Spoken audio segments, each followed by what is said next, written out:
If you're watching this at a later time, just fast forward. We're going to be starting here in about 3 minutes, guys. 3 minutes. Thank you for joining. If you're here early, you are awesome.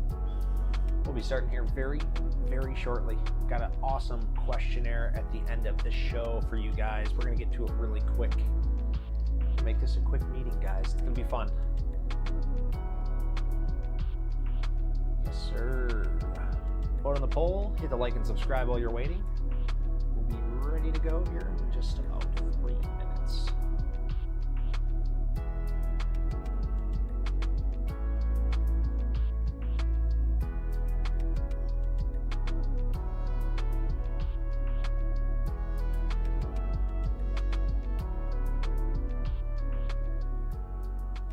We have the market review, economic calendar, stock watch list, the questionnaire, and any tickers you might want to take a look at, no matter what it is. Big or small, smart or dumb.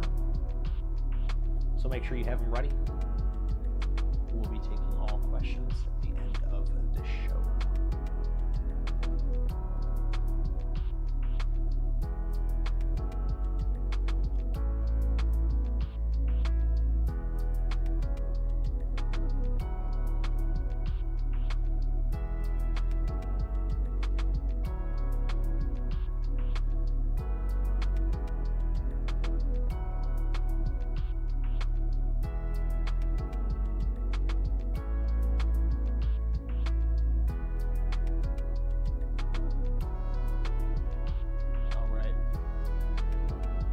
Couple minutes left, guys. We're gonna get it started.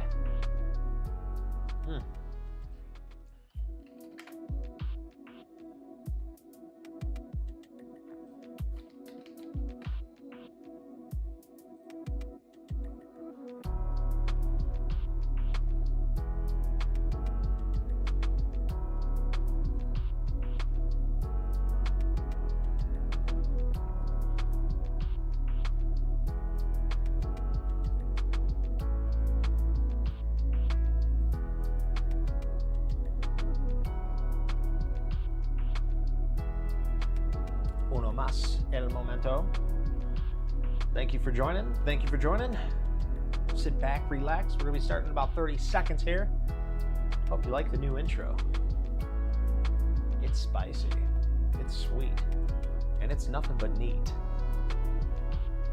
We got an awesome show for you guys today. It's going to be a little bit more fast pace, if it wasn't already.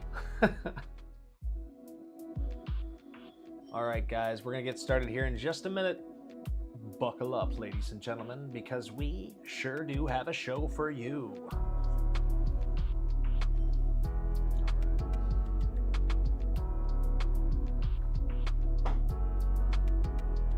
Let's get it started, baby. Run it.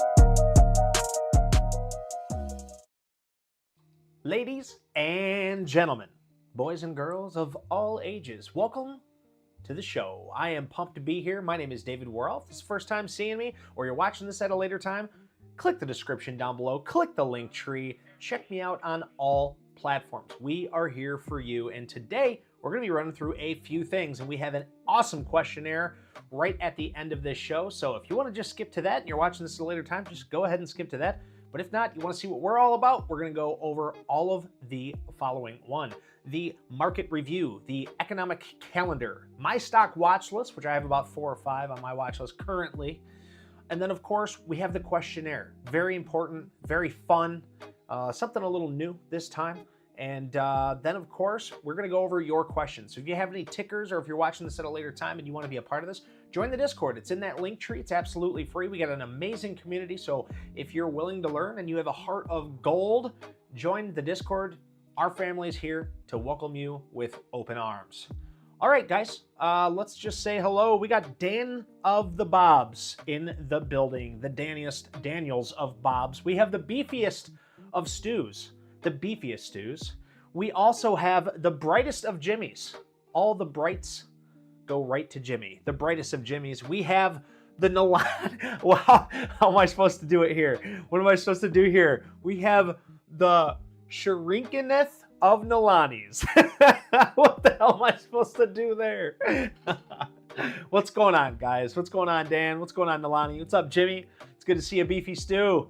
I am pumped to be here, guys. I am pumped to be here. Today's gonna be a good day. Let's just do one of these really quick. We're gonna try and reset the screen here. I think we're good to go. I think we're good to go. All right, so what we're gonna do, guys, we're gonna jump right into it. So anybody else that pops in here, we'll just say hello, hello, hello as they pop in, as they roll in. But we wanna make sure that we have a good show tonight. We have a vote up here. We just have a simple question, guys. The question is, do you think the economy is healthy in the United States of America? I know we have some people that are all over the place. We have some Canadians, some Puerto Ricans, we got some Conklins, we got a little bit of everything. What's going on, Norman? It's good to see you. Vote on the poll. Let me know what you guys think. And, you know, I'll tell you what I think at the end of it, but I want to make sure everybody gets a chance to vote. I don't want there to be any biases, you know what I'm saying? So first and foremost, we want to take a look at the S&P 500 because I think it's surprising a lot of people. And remember, this V-shaped bottom is never as good as a rounded bottom. We want to see a rounded bottom because it's a slow sell-off and a slow buy-in, which shows that the investors that were buying in here are holding. It's a good psychology behind a rounded bottom rather than the V-shaped bottom. So when we see something like this, what's up, Robert? Good to see you.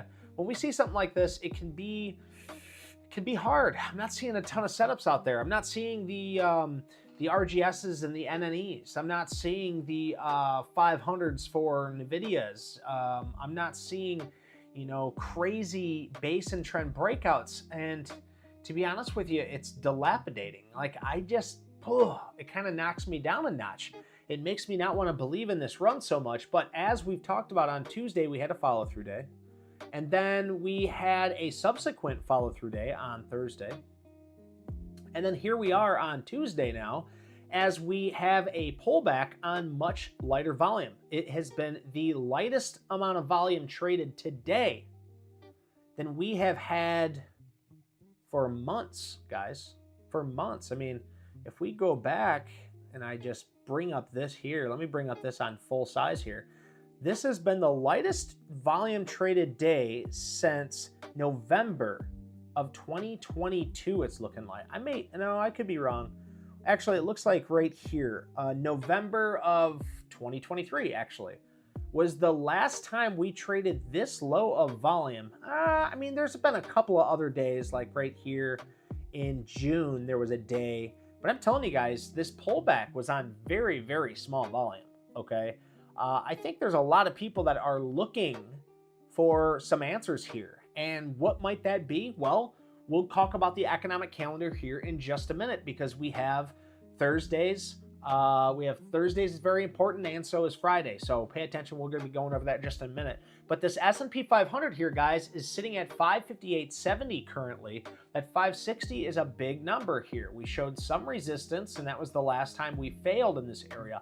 But we are knocking on the door. We are whispers away from new all-time highs with this V-shaped bottom here. So it's very interesting to see. Now, I would like to note to everybody out there, we had the golden cross, okay, it crossed back up, and now the 10's above the 50-day moving average, the 21's starting to catch up.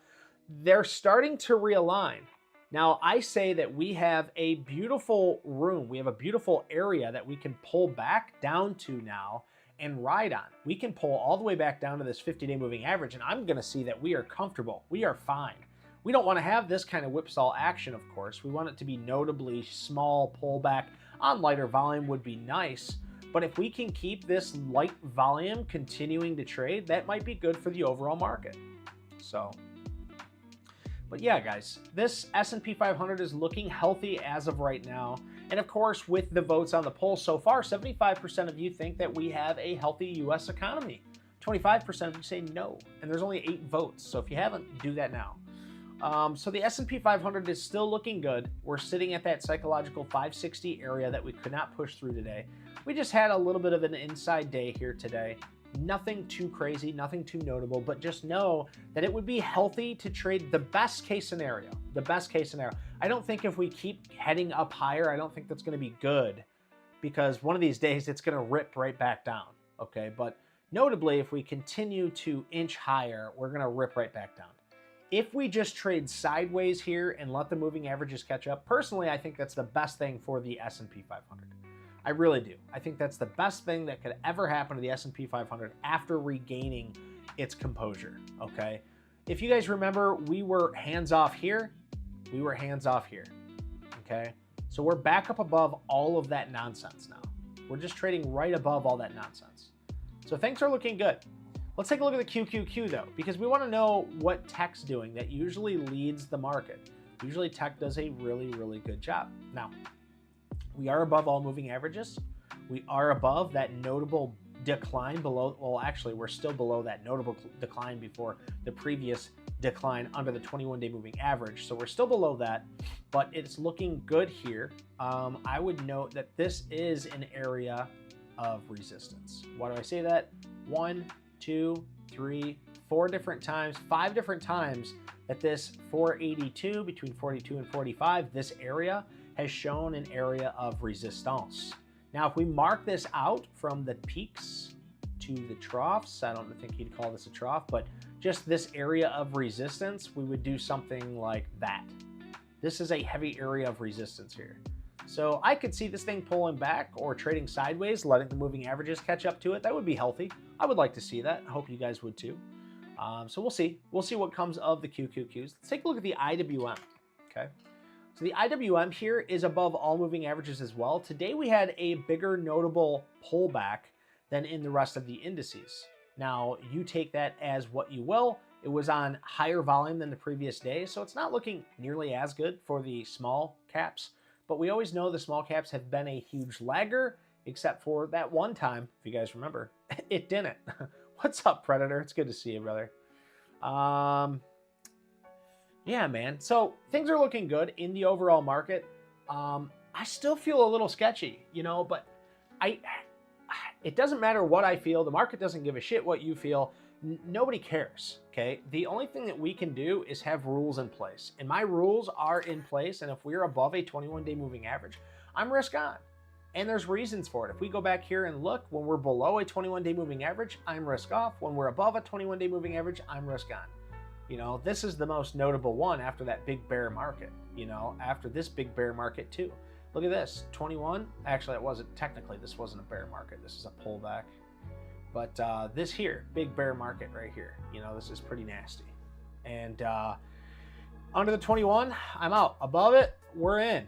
Below it, we're out. And if you just play that simple game, you know, you're going to save yourself a lot of money, a lot of time, a lot of hassle. Now, if you want to be a more longer-term investor, you could just use the 200-day moving average. When we're above it, you're in it. You don't touch anything. When we're below it, you're out of it. You don't touch anything. But as of right now, since I'm setting everything up for swing trading, when we're above it, I'm in. You know, I'm in. I'm ready to go. So that's just where we're at right now with the S&P 500. I think things are looking good. Now, what do we need to take very, very close note of? Where's the volatility going to come from? Why do I think that we're not trading nearly as much volatility? Well, there's a few reasons. One is seasonality issues, obviously. When it comes to seasonality issues, the biggest thing is we're in a lull. Kids are starting school. You know, you have the summertime, things are slow, people are out on vacation. These big institutional ownerships, it's just normal seasonality issues with the overall liquidity. You can see we've had a huge drop off. Carry trade, drop off. You know, the volatility really has slowed down in the past couple of months, and there's probably good reason for that, as in the colder months, it runs a little bit more rampant.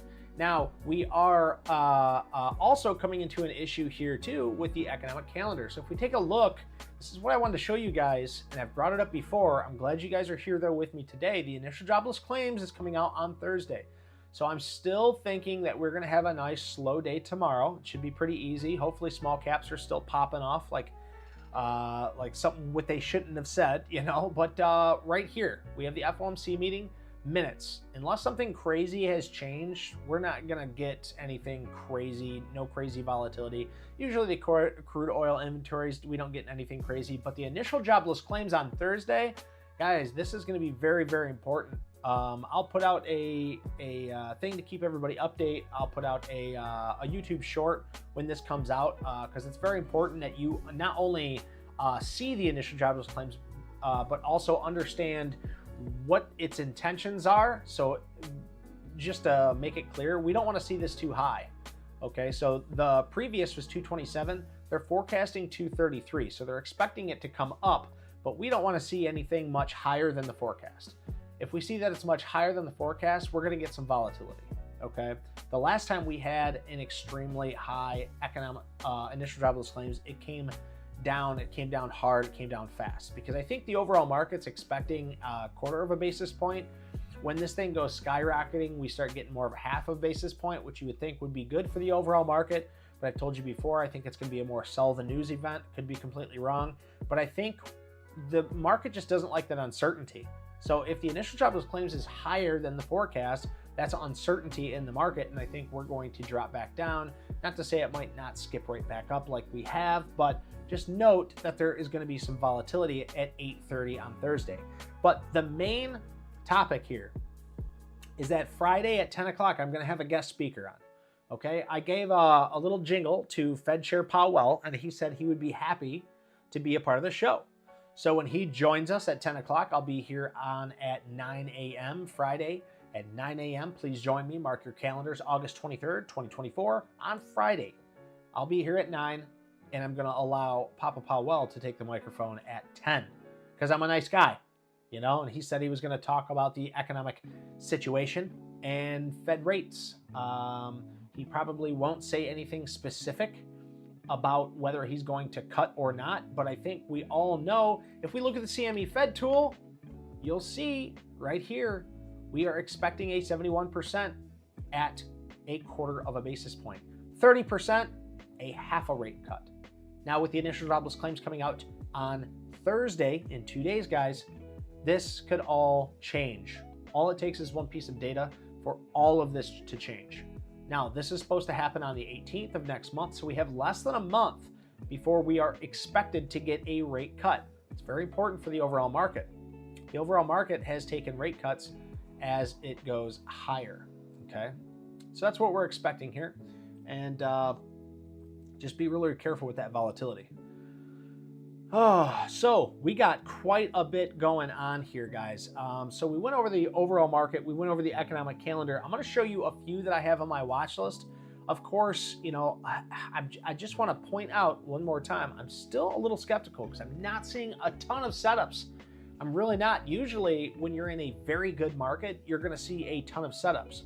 Why we didn't see anything setting up here, I don't know. Why didn't we see anything setting up here? I don't know. Why are we all the way up here and I'm not seeing a ton of setups either? I don't know, but the last time we were up here, right here, and we weren't seeing a ton of setups, we fell back down pretty hard. Now, I will have to admit, I've been quite wrong lately, and I'm usually very, very right about my economic outlook. I always say it pays to be positive, but I've been very bearish lately with all this notable resistance. We had resistance all the way down here at 524. We had this resistance at 532. Now, it did show the heavy resistance at 532, and it pulled back hard and fast, but then it came right back up here, and it broke on through. It never stopped at 542. It broke right on through, surprisingly. Then not only that, but it gapped up the next morning and acted like 550 wasn't even there. I expected pullbacks at every one of these areas, and we did not get those. We're running through, and it's not on higher volume. Not to say that that can't be sustainable, but what I'm saying is I've been wrong quite often. I'm expecting resistance, we're not getting any. So that shows a very strong market, right? Maybe, we'll see. Now we have 9 votes on the poll. 78% of you say yes, we do have a healthy US market. 22% of you say no. Well, I'll tell you this, when they start cutting rates, it's usually because people start losing their job. People are losing their jobs. And you can see that in the initial jobless claims data as it's been coming out lately. Now, we have had an influx in immigration, which has been keeping a lot of those jobs filled, but with jobs starting to seize up and there being layoffs, quite a few layoffs actually, we're going to see what happens with the overall initial jobless claims on Thursday. So we will see very, very soon. I'm excited. I'm excited to see what's going on. I am invested right now. Like I said, I'm above the 21-day moving average. It does not matter what I think or how I feel about the overall market. I have to stick to the data. The data tells me that I am above a 21-day moving average. I'm long-term invested right now. I posted my percentage P&L for my long-term account in the profits section. I showed here that my return annualized for the year to date is already 11.5% just using this 21-day moving average. All right. And so that's pretty damn good, I would say. It's pretty damn good being up 11.5% when the average is between 8 and 11% per year over a 100-year span. Okay. So I'm happy with that, especially because we still have quite a few months left to go. Let's see, 9, 10, 11. So we got about 4 months left to go. So if I can get another percentage up on that and then have that to beat for next year, I would be very happy with that. Okay. So we went over the overall market review, the economic calendar, the stock watch list, the few that I have for you. Carvana, I'm going to keep a close eye on this. I don't believe in this stock, and I'm looking for weakness here. I'm looking for weakness for a short now. I don't have any setups on that. I'm just talking out loud here. We have FEIM as this basing top at 13. So I have 13 marked. Actually, I have 14, but I'm going to mark this out at 13. If this thing gets above 13 on volume, I might take a look at this as a base breakout trade. Of course, what I would like to see is for this thing to kind of smack its head a dozen times on this before getting tight and breaking out. Of course, we have AIOT. This is a trend breakout, but remember, guys, earnings is coming out on the 22nd, so that's in 2 days. They have earnings coming out in 2 days, so we will see what's going on. Thanks, B-Stu. I appreciate that, brother. Yeah, even if I'm... I'm not killing it in my swing trading account. I make it a thing where I try to get my swing trading account to beat my long-term account, which you should be beating. If you're not, you might as well take your swing trading account and put it with your long-term account, But compared to what's in my long-term account is nothing compared to what I'm playing with my swing trading account. So I'm okay with using this for play because this is my passion, I'm close, but it's nowhere where I want it to be.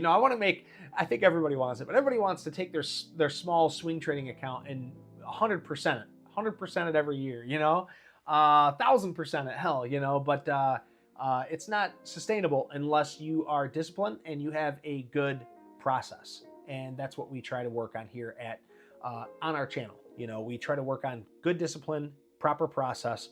And as long as you can stick to it, you can make, you can make money and you can beat the odds. All right, so AIOT, we are at an area of resistance on this downtrend, but if it can compress right here to go up higher, I would be okay with that. I don't like that it's not following any moving averages, but I'm waiting for after earnings to see what it does. We have KVYO. Now this is more of my outlook right here. We have this basing top right here. We had a little fake breakout today, which was nice because it was on lower volume like the rest of the overall market, pulling back. Now, if this can give me 3 or 4 more days, I would like to see that before a breakout. All right, so we'll see what's going to happen with KVYO. That's going to be nice. And then I'm just going to watch for small caps tomorrow. I'm going to be watching LUNR. LUNR ended up holding. If this can set up my 5-minute trend breakout, I would be happy with that. If it doesn't, hey, no big deal. I'm going to let it go. And we have WGS, by the way, guys. So I've been really liking this WGS. It cannot get over this 35 area. If it can get over this 35 area on volume and I'm saying this for myself, and do it with a tight spread, not a 50-cent spread. I want to see more like a 20 to 10-cent spread maximum on this thing. Then I would love to take it on higher volume. Today, honestly, I took it on lower volume, which goes against my rules, so I'm not very proud of myself for that. I was immediately up money. I did not take any profits because I expected this thing to go much higher, much faster on this breakout, but it did the same thing it did over here on Monday. And it just broke, Tuesday. It broke out and then it pulled right back down. Of course, it's just not ready. It's not ready yet. But it keeps making these new higher lows and it's getting tighter. Maybe not notably tighter, but it's staying within its range and it's letting the 10-day catch up. So if this thing can really get tight and take off. One thing I do want to take a look at, sorry guys, I'm not using this today. I put my watch list on the wrong thing. But if we take a look at WGS and we scroll down here, we'll see on earnings, you can see they're constantly beating previous earnings and guidance and all that stuff. They're starting to actually have some net margins, some money coming in too. It's a patent center health intelligence company. So we all know that health technology or health in general has been doing very, very well lately. So it's just one that I want to keep on my watch list, and that's WGS. So go ahead and put that on your watch list, guys, and we will definitely see what happens with that. I'm pretty excited for it. I'm pretty excited for it. Let's take a look at the heat map today. You can see it is pretty damn neutral. Look at this. This looks like shit, honestly. Is this it? Is this updated? Let me just double check. So I'll go to new tab. I'll scroll down here and I'll click heat maps and stocks. And just to see, yeah, it is. It is. It's all updated. Look how gray. So all the gray areas, guys, are just like neutral. It's not up or down any huge percentage. Obviously, the red means it's down, green means it's up. The only thing notably up is in the health technology, LLY, today. And if you guys have any stocks that you want me to take a look at right after the questionnaire, which is coming up next, just let me know and we'll take a look at it. But yeah, this heat map, it's looking pretty boring, guys. It's looking pretty boring. So now let's do something a little bit more fun, shall we? This is a questionnaire that I had ChatGPT help me out with, and this is going to be fun. I'm pretty excited for this. Let's bring it right here. All right, so here's the questionnaire. It's only A, B, or C, and I want you guys to please, please, please do not look these up. It's going to be a lot more fun for not just you, but for everybody else if you just guess, okay? Sajil, sorry, I just seen ya. We'll do that Tesla right at the end of the show, which will be just after these questionnaires. So there's only 10 questions, guys, and then we'll go over your stock watch list, okay? So Sarjil, sorry if I'm saying that wrong. Sarjil, we'll definitely go over Tesla. I'll be happy to go over Tesla. Actually, I'm interested in myself to see what that stock is looking like currently. But we're gonna go over this list of questions. I'm really, really pumped to do this list of questions. So the first question is right here on here for you guys, okay? And it is, which company was the first to reach 1 trillion market cap? A, Amazon, B, Apple, or C, Microsoft? And I'm curious what you guys have. I know we have 10 people in here. I would love to see everybody giving me their answer. I'm really curious to see what everybody has for an answer. So, which company was the first to reach 1 trillion market cap? We got Jimmy saying Microsoft. We have 3 of you saying Apple. Nobody says Amazon? No? What do you think, Nalani? Oh, Nalani says Apple. Okay. What about you, Beef? Beef says Apple. Damn, y'all think it's Apple? What else we got? Nalani says U.S. job revision might bring S&P down 2% like August 5th. Yeah, I hear you. Oh, you got your fingers crossed too on that, Nalani. Damn, dude. That's hilarious. All right, is that everybody? All right. So the answer for this is B, Apple. So B, Apple was the first company to reach a $1 trillion market cap. Pretty nuts, guys. It was pretty nuts that they reached that. And if you look at the heat map, actually, you will see it is being rivaled with NVIDIA now, as NVIDIA is at a 3 trillion market cap. So when we look at these, you can see this, the size of this is the size of the market caps. As Microsoft, you can see here, is also a $3 trillion market cap. Apple is now a $3.4 trillion market cap. So Google is shrunk down a little bit now at 2 trillion, and it's an inconceivable number. You know, it really is. Meta's at 1.3 trillion. But I remember just 2 years ago when I think it was Apple, when they hit 1 trillion. You know, so it's amazing to me to see just how fast these companies are actually growing. So, all right, next question. You guys ready? Right here it is. Which of the following is a blue chip stock? Now, no looking this up, damn it. Okay? Which of the following is a blue chip stock? A, Tesla, B, Coca-Cola, or C, Zoom? Which one of these is considered a blue chip stock? If you don't know what a blue chip stock is, that's okay. I'll give you the definition when we're done and just take a guess, okay? But what is a blue chip, or I'm sorry, which of the following is a blue chip stock? A, Tesla, B, Coca-Cola, or C, Zoom? I'll give you just a few minutes to figure this one out. Which one is it, ladies and gentlemen?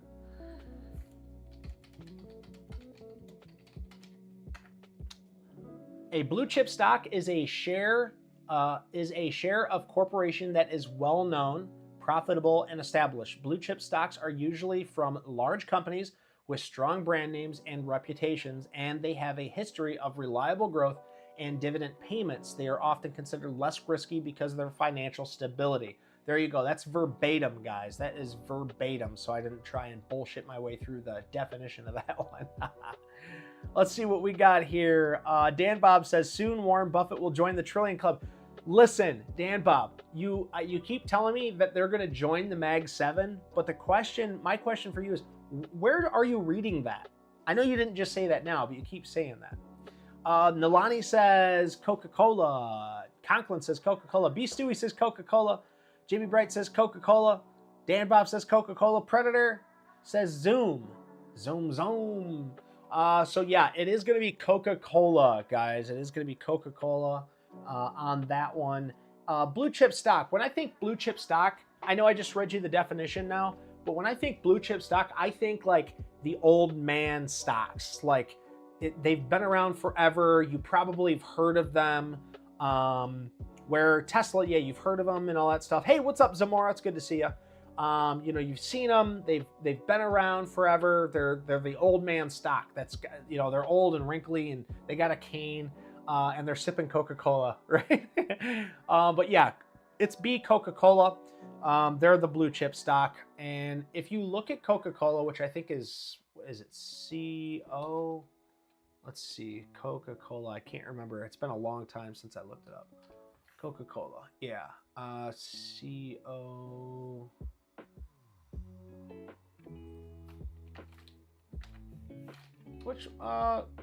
Which ticker is Coca-Cola, guys? Oh, it's Coke? Oh, well, I should have known that. All right, so if we look at Coca-Cola, wow, actually, look at Coca-Cola. I didn't notice this, guys. It's KO? You think? This is saying it's, oh, that's, okay.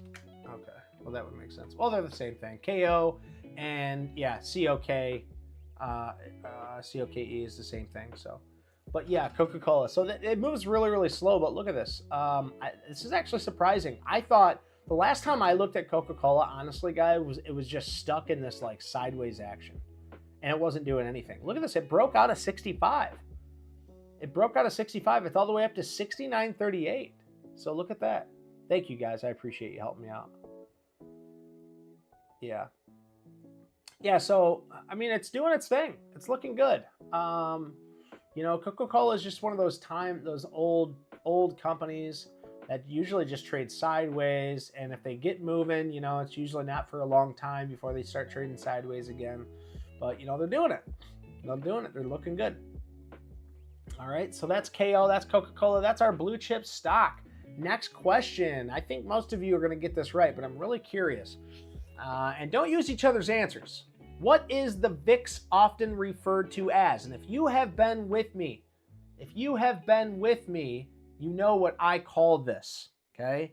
I'm not the only one that calls it this, so, I can't take full credit here. But what is the VIX often referred to as, guys? What is the VIX often referred to as? That is the question. Give me your answer. What's the VIX, baby? The VIX. You don't want no problems. What's the VIX? Let me know in the chat what the VIX is. Let's see. B. Stewie says A, the fear index. B. Stewie says A. Nalani says A. Dan Bob says blue chips equals dividends. That's not an answer on here, Dan Bob. but we'll let you slide. No, but yeah, blue chips, that's a good way to put it too. If it pays a dividends, it could be a blue chip stock. But yeah, blue chips usually pay dividends. Jimmy Bright says A. Norman Conklin says A. Predator says the fear index. And yeah, you guys are right. It is the fear index. The VIX volatility is usually referred to as the fear index. And the thing with it is, and let's take a look at the VIX because we haven't yet today. This VIX went flying high, and this was due to the Japanese carry trade, okay? It hasn't been this high since COVID, okay? And the reason for this was they thought the overall market was going to crash with the initial job claims being high, with the carry trade being high. They had a huge scare in the market, and this doesn't measure fear. This measures how many shares have been traded over a certain period of time. So same thing with the X and the Y axis. This is how many shares have been traded as to how much time has been traded. And overnight, the fear index skyrocketed to levels that we haven't seen since COVID, guys. So it was very, very fearful. And this doesn't mean this is fear. This means this is shares traded. And if there's a lot more shares traded, that usually indicates fear because people usually sell fast and buy slow. So that's why it's considered a fear gauge. So that's why when we look at the S&P 500, guys, when we look at this S&P 500, and I see a lot of you in chat saying, and I've said it today too, it's rising on less volume. That can be a good sign because we don't want to see this thing skyrocket up because then it's going to skyrocket back down. If you have too many people buying too fast, it's going to fail just as fast, if not faster, okay? So, and you'll see like a lot of the times, if you get a big push, like look at this one, big push up, you get it pulling back down just as far. And then once it evens out, then we start to rise on slow, even keel volume, big pop up, big pull back, then even keel volume, big pop up, big pull back, then even keel volume. The shares traded, we want to see nice, steady flow. We don't want to see this fear coming in. So yes, fear, VIX volatility index, very good, guys, very, very good. All right, next up, what is the term for a company's first sale of stock to the public? IPO, initial public offering, SEO, secondary equity offering, or M&A, mergers and acquisitions. So I made this one a little bit more difficult. Well, ChatGPT did. I just kind of fluffed them around and picked which ones I liked and I didn't, and made a cool questionnaire for you guys. But what is the term for a company's first sale of stock to the public? Is it initial public offering, A, B, SEO, secondary equity offering, or C, M&A, mergers and acquisition? Damn, guys, you are on top of it today. Okay, I like it. I'm gonna have to make these harder. I really am. I'm gonna have to make these way harder because you guys are just making this easy. All right, fine. Maybe this one will be harder for you.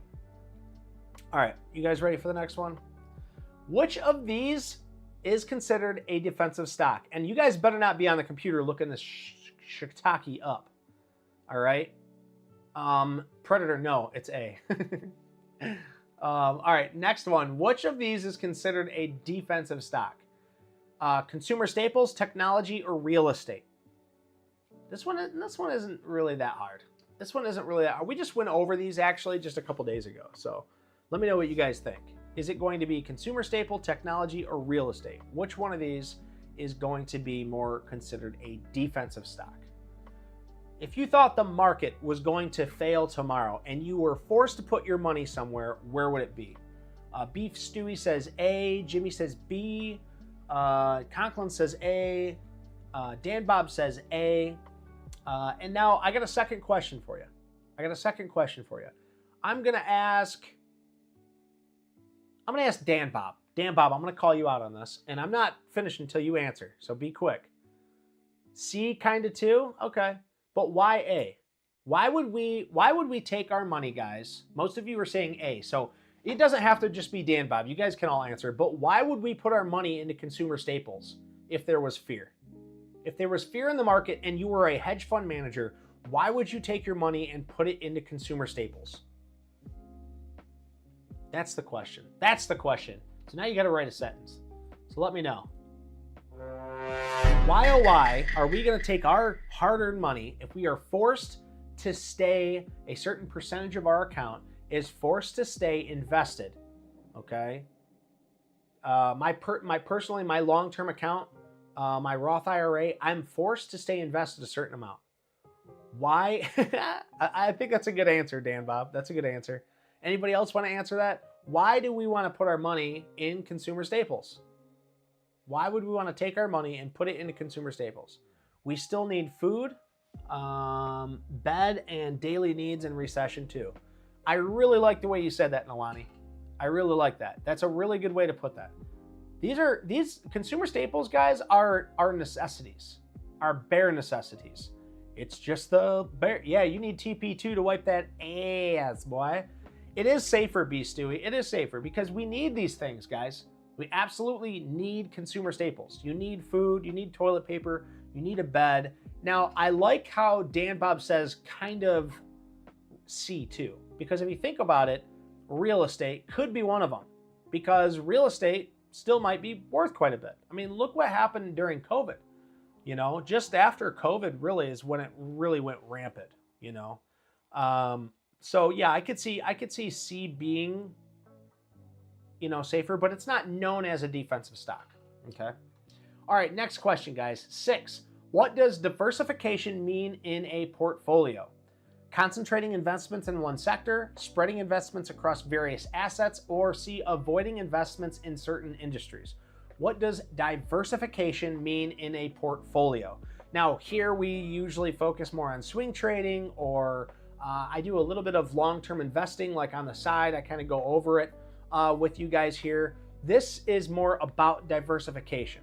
So this might be a little bit different for most of you, but what is diversification? Is it concentrating investments in one sector, B, spreading investments across various assets, or C, avoiding investments in certain industries? That's the question. You guys are already popping up. Nalani says B. B. Stewie says B. Jimmy Bright says B. Conklin says B. Yeah, I'm going to have to make these harder. You guys are really nailing this. Out of the park, baby. So I didn't want to make it super hard because I wasn't sure. I didn't think we had a bunch of smart asses in the building. I didn't know that you guys were smarty pantses. But we are definitely, you guys are definitely killing it. You're definitely killing it. We're going to make these harder next week for sure, for sure. I do hope you guys are enjoying this. If it's a little bit boring, you need to let me know that too, because I want to make each show better for you guys. So let me know in the chat what you think about this after the show. Which sector is typically most affected by rising interest rates? Now, this right here is a good question. Which sector is typically most affected by rising interest rates? I think this one's going to be a little bit harder, okay?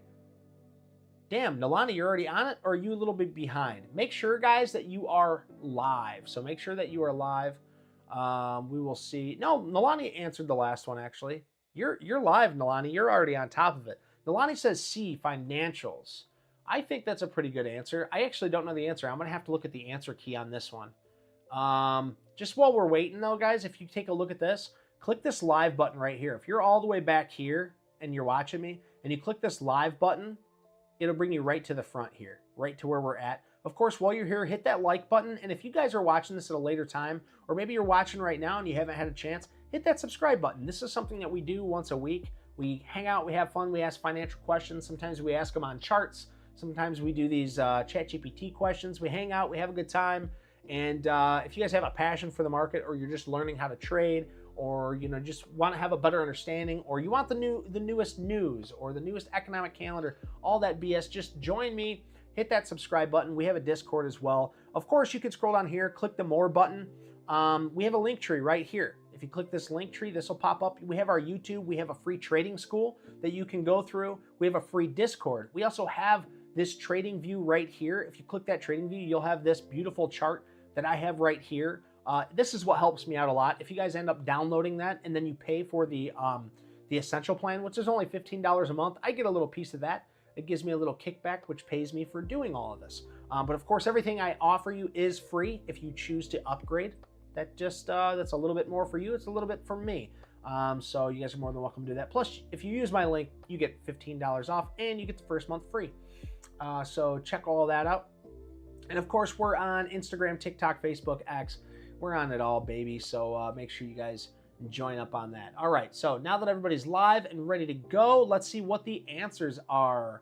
Nalani says C. Let's see. We got B. Stewie says C. Norman Conklin says C. Jimmy Bright says C.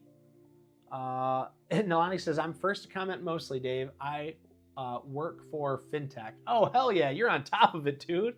Yeah, I ain't telling you nothing. Actually, I need you to help me run these streams, dude. That's awesome, dude. All right, let's see here. I'm going to pull this away, and I'm going to look at the answer key for number 7. And it is telling me it is, for the answer key for number 7, is B, utilities.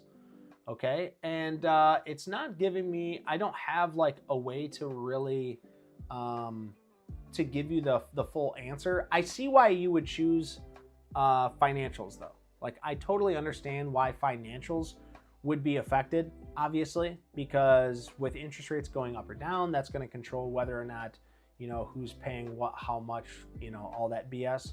You know what I could do is I could actually ask ChatGPT to further explain why the answer is for number 7. This is what I love about ChatGPT, guys. All right, utilities, because the utilities company are typically more sensitive to rising, let's see. Can I get rid of this? Oh, whatever. Typically more sensitive to rising interest rates than other sectors. This is due to their capital intensive nature, meaning they often have significant debt to fund infrastructure projects. As interest rates rise, the cost of service this debt increase, which is negatively impact their profitability. Additionally, utility stocks are often seen as income investments because of their stable dividends, but higher interest rates makes bonds and other fixed income considered more attractive, leading investors to shift away from utilities. So that's very interesting, guys. I never knew that, and I'm really happy that we got to look that up. So utilities are mostly affected by these interest rate change because they have big loans out through the banks that are affecting the infrastructures of these properties. So very cool. I'm glad we got to look that up. And it looks like this was a good hard question for me as well. Just simply because I had no idea. We need more questions like this, guys. This is a much better question for maybe next week. So yeah, B is the answer, guys. Utilities. So yeah, we'll keep on keeping on. Let's see here. Banks went to bankrupt with interest rates got increased. SVB. Banks went to bankrupt. Well, interest rates go. Yeah. If they keep rising or keep on steady for too long. They did do recently, I would say 2 months ago, last month, they did a study on all the banks to see how much cash they were holding and how much pain that they could take. It was like a pain kind of asset, and they were still doing really, really good. So that's good. All right, we got 3 more questions, guys, and we're gonna run through these pretty quick. Number 8, what is liquidity in the stock market? A, the ease of buying or selling an asset. B, the amount of debt a company holds. Or C, the total assets of a company. Number 8, what is liquidity in the stock market? The ease of buying or selling an asset, the amount of debt a company holds, or C, the total assets of a company. Nalani's already on it. What else you guys got?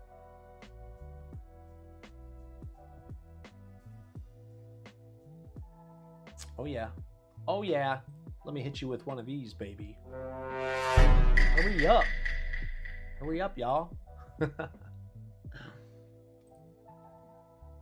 All right. Looks like everybody's following Nalani. You guys didn't come up with that on your own. You guys are all just copying off Nalani. You're not allowed to copy each other. Damn it.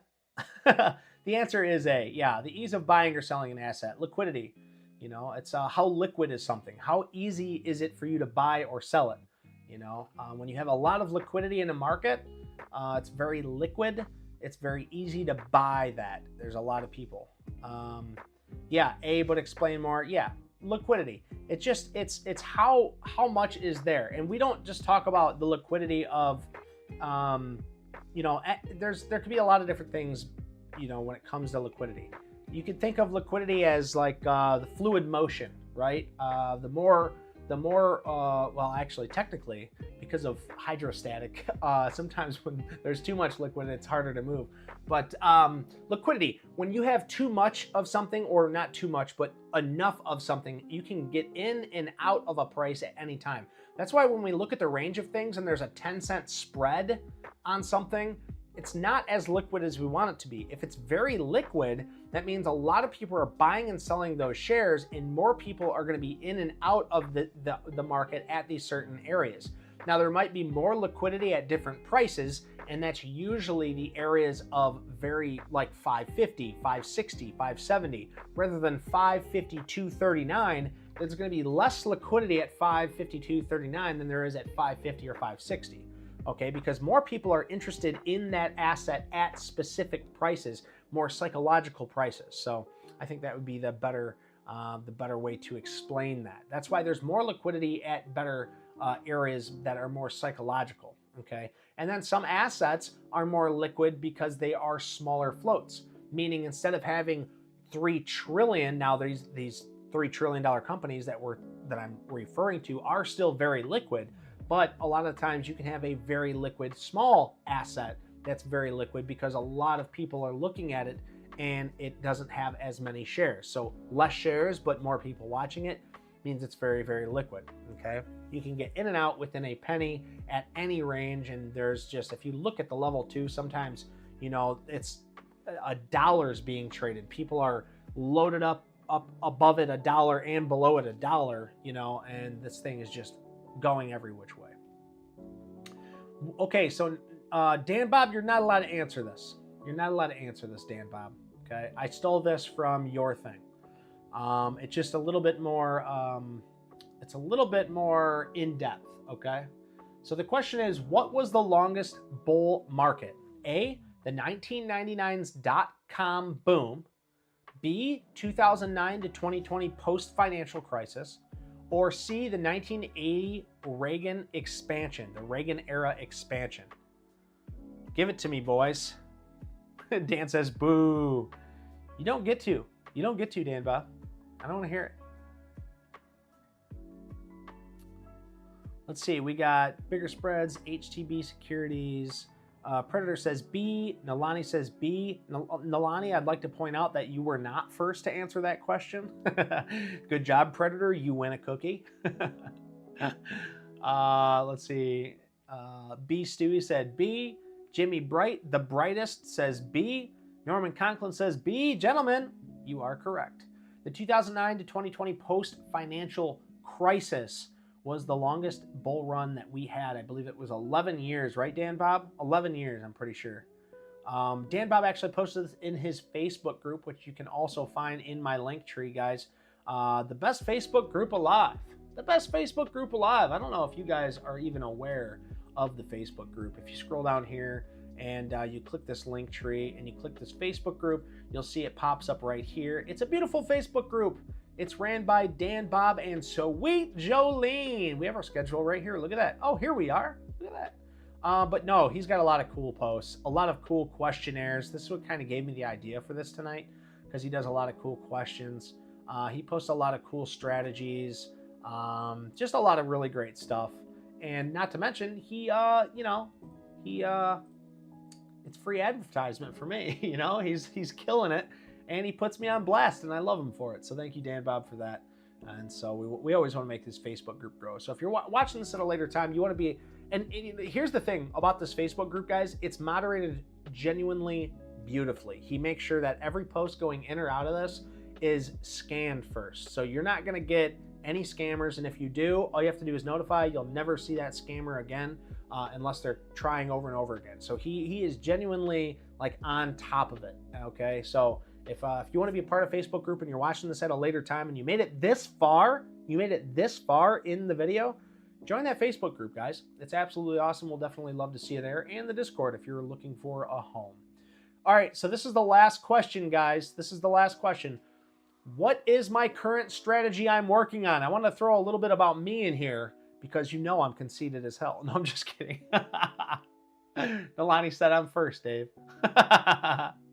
Yes, sir. No, Predator was first on that last one. He was first, dude. Let's see if you're first on this one.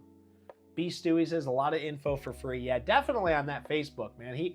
A lot of info, a lot of books, a lot of cool things out there for free on that Facebook group. So, all right. So number 10. What is my current strategy I'm working on? A, 5-minute base break. B, 5-minute trend breakout. C, RSI breakout. That is the question. A, B, or C? A, B, or C? Ladies and gents, let me know. A, B, or C? B, A.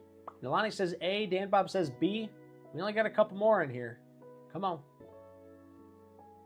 Let me know. Let me know what you got for po chop.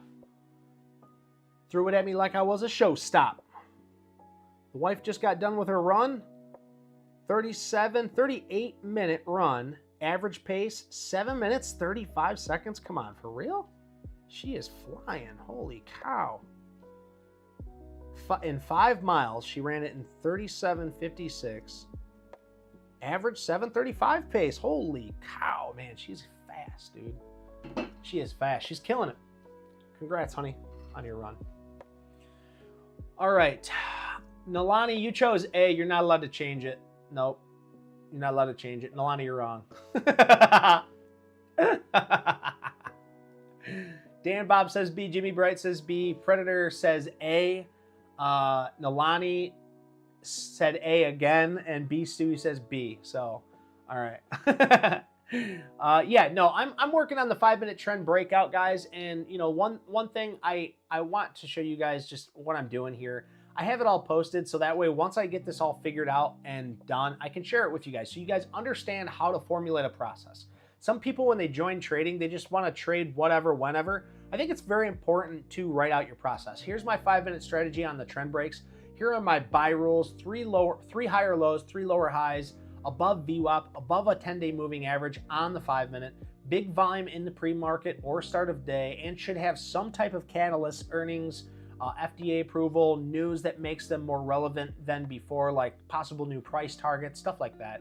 My risk, the most I can risk is 1% of my full account. So if you have a $1,000 account, the most you can risk is $100, or I'm sorry, $10. If you have a 100,000 account, then you can risk $1,000, okay? Must use previous higher low as stop and no adding to it for now. Right now, I'm still trying to figure out my sell rules. I think I'm gonna keep my old sell rules from my daily and hourly setup, but here are some examples here, guys. So like, you have GNLN right here. You got a big push up, a pullback, then you have 1, 2, 3 new higher lows, and 1, 2, 3 new lower highs. And then right here's your base breakout using this new higher, the newest higher low as your stop loss. You could have made some good money here. You know, there's a ton of examples here. And of course, you know, once I get a good grasp of this one didn't end up working out. ALZN worked out. Let's see, this one didn't. This one worked out as well. RR, that was today. NNE. Then we also have this basing structure on this ASTS. So I'm going to start working on basing structures as well. You know, like I said, it's just something I'm working on, and I wanted to just share it with you guys for now because I want you guys to know I'm always working on something. I'm always doing something. Even if there's not something going on, I'm always working on something. So always keep that in mind. Predator says, I thought I recall seeing you and Jolene talking about finding base on base breakouts. Yeah, no, that's a great answer. We do go over base on base, and we actually looked it up in this. She actually gave me the exact page it was on when she was looking at those base on base breakouts. So you're not wrong. I work on base breakouts, but that's something I've already worked on. I already have it set. I'm already confident in taking base on base breakouts and trend breakouts on the hourly and the daily. But now I'm trying to refine the technique, and I'm trying to take 5-minute trend breakouts and try to create a montage on all that to figure out exactly if and how I want to take those. So, yeah. So, you said LUMN. Okay, so now's the time, guys. If you have any stocks that you want me to take a look at, Let me know what time frame you're looking at them on, and maybe what kind of play you're looking at, or just give me the ticker and I'm going to tell you what I think about it, okay? But we'd like to have a good reference in time. So I'm looking at LUMN as Dan Bob pulled up, and you guys can post in the chat right now if there's any tickers that you want me to take a look at.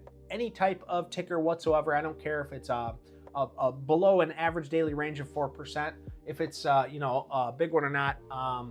We'll go over LUMN, but I don't want to forget the first request if he's still here, which he's probably not, but we'll just make sure that we go over. I think it was Tesla. Was it Tesla? Let's just see really quick. I want to make sure we get to everybody. So let's see.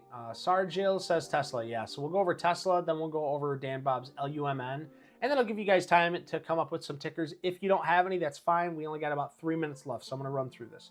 Right now, Tesla, good old Uncle Tesla, is above all the moving averages right now. I would love to see this set up a trend or base breakout. Now, I couldn't play this trend breakout because it was below all of its moving average, but now that it's above all the moving averages, what I would like to see is it form a base here or a pullback and form a trend that we can play a breakout on. So Uncle Tesla is trying. It's doing its absolute best to get over its drunken stupor, sober up, find a base or a trend breakout, and start heading up higher.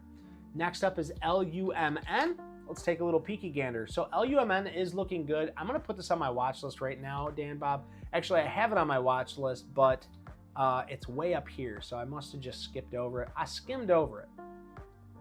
So here's LUMN. What I'd like to see, though, I want to give this some more time. I'm not seeing... So this wouldn't have been a very good trend breakout because we don't have a new high or low on it. This right here I was looking at for a trend breakout, but it broke down instead of breaking out. You can see I still have my alert set right here. I can go ahead and erase that now. But you know, if this wants to, you know, start to show some character here, maybe, you know, maybe set a base somewhere in here, or maybe if we can wait and it gets back up to that $775 area. There's not much I can do with it right here, though. You know, there's really not much I can do with this. Maybe if it gets up over the $7 area on volume, I don't know. When I see this, I don't see anything. You know, I might be able to draw a trend like this, you know, but then where does the trend end? Does it get tight here? Or does it break out and come back down? You know, it's good for the watch list, but it's not one that I want to waste too much time on because it doesn't look like this. See, when it looked like this, I was interested, but it never broke out, so I never got in it. But you know, it's not looking like an NNE, you know, where it's very clean cut. It's not clear, you know, like this is right here, you know, where you have a perfect defined trend where it's making this, you know, move up, pull back, push up, pull back, push up, pull back, gets tight and breaks out. You know, I'm just not seeing that in LUMN, so nothing too fancy there. So I think that's about everything. If you guys don't have anything, I'm gonna take off.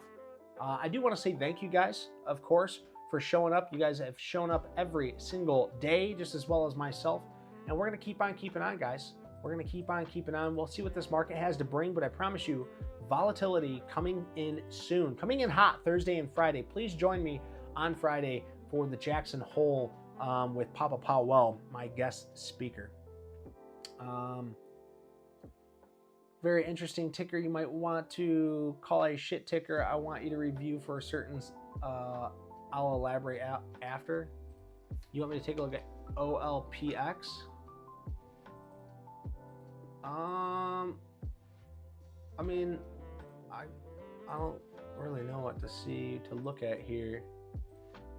I mean, I'm forcing a trend line here. If we look at it on the hourly, I mean, I guess you could call this a trend line. It's not like, I don't know, it's not like horrible, but it's not following any moving averages. And this trend line has already been broken and pulled back. So it's just really choppy. But yeah, I don't care for it. But I do appreciate you trying to give me something.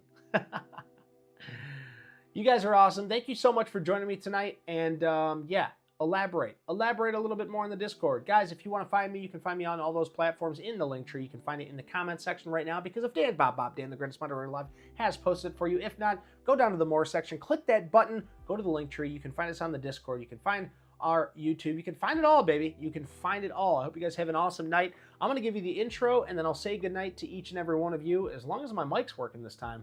Last Sunday, it wasn't working. So peace. Thank you, guys.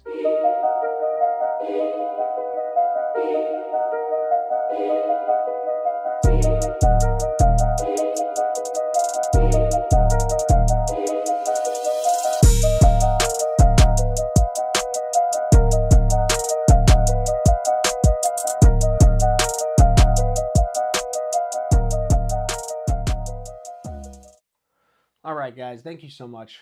I really do appreciate everybody being here. Predator, thank you so much, man. I appreciate you for being here. Jimmy Bright, good night, everyone. Thanks. You're welcome. Thank you. Thank you guys for being such a big part of this. Thank you, Norman. Appreciate you being here. Nalani, thanks, Dave, for all your time. And today's session was awesome. Good. Hey, I hope you guys like that. I do enjoy that. I want to make the questions harder, but just because I enjoy it, I don't want you guys to sugarcoat anything. If you guys don't like this, I need you to let me know. Okay, so let me know in the Discord. And be honest with me, guys, because I only want to get better. You know, if you guys are going to sugarcoat shit and tell me things are going to get better, it's not going to help me none. You guys know I'm brutally honest with you, okay? If you're giving me a shit ticker, Predator, I'm going to tell you it's a shit ticker. But you guys know I love you. It's nothing but love here. It's nothing but love here. So thank you so much. I appreciate you guys. But no, seriously, let me know. If you guys want me to keep doing these kind of questionnaires, I loved it. I think it was fun, but I wasn't the one sitting back watching the show. You know what I mean? So let me know. Dan, Bob, Dan, as always, thank you so much for being here. Beef Stewie, thank you so much. I appreciate you. Nalani, Jimmy Bright, who else? Norman, I think I already called you out. You guys are awesome, man. Let's see. Zamora, if you're still with us, I hope you have a good night. Let me see here. I know there's a couple more. There's a couple more. Oh, there he is. Sargil. Oh man, I'm so bad. There's a lot of people from India that join up in our channel. Oh, one last thing. I gotta end the poll. What am I doing? Ending the poll. 80% say yes. They think the U.S. economy is in a healthy state. 20% say no, that the U.S. economy is not. So very interesting. I'm glad that you like it, Jimmy Bright. Thank you so much for that piece of feedback. Keeps us all interactive and learning. I like it, man. Good, good, good. All right, guys. I hope you guys have a good night. I appreciate each one of you. And if I don't see you in the Discord, we will see you on Friday, right? Friday's the next one, guys, I think. Or is it Thursday? No, I think it's Thursday. I'll have to talk to Dan, Bob, Dan. I want to look at the thing right now. Schedule. Thursday, 9 p.m. Eastern. YouTube Live. That's right. We're doing the Bull Bear Brief with the news, baby. The news with the Bull Bear Brief.